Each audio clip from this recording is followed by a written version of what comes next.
Part 3 of The Raven by Edgar Allan Poe.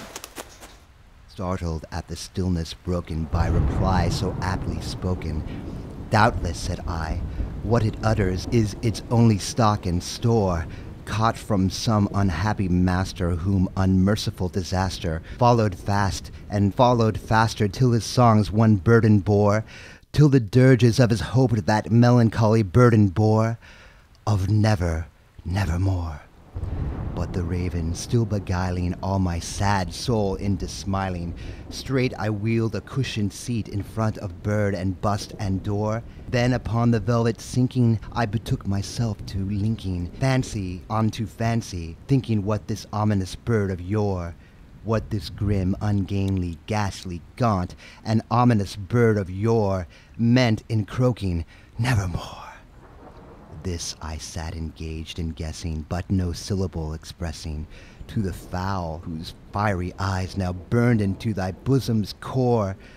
This and more I sat divining, with my head at ease reclining on the cushion's velvet lining that the lamplight gloated o'er, but whose velvet violet lining with the lamplight gloating o'er she shall press, nevermore.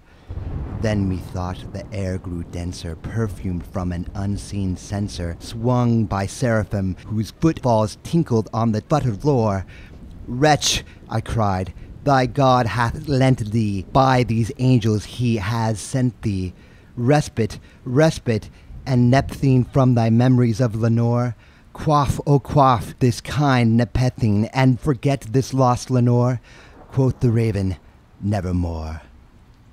Prophet, said I, thing of evil, prophet still, if bird or devil, whether tempted sent, or whether tempest tossed thee here ashore, desolate yet all undaunted by this desert land enchanted, on this home by horror haunted, tell me truly, I implore, is there balm in Gilead? Tell me, I implore.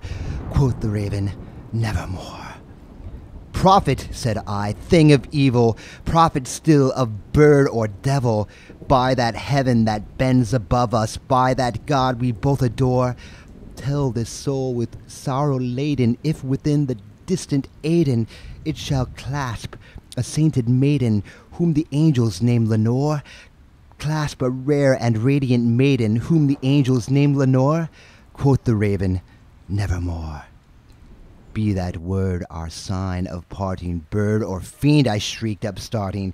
Get thee back into the tempest and the night's Plutonian shore.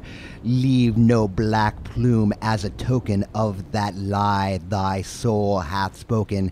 Leave my loneliness unbroken. Quit the bust above the door. Take thy beak from out my heart, and take thy form from off the door. Quoth the raven, nevermore. And the raven, never flitting, still is sitting on the pallid bust of Pallas, just above my chamber door.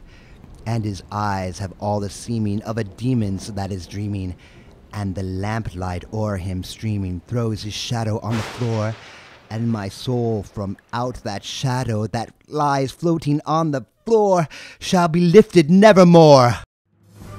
Check back next week for another cup of poetry. Ha ha ha ha ha.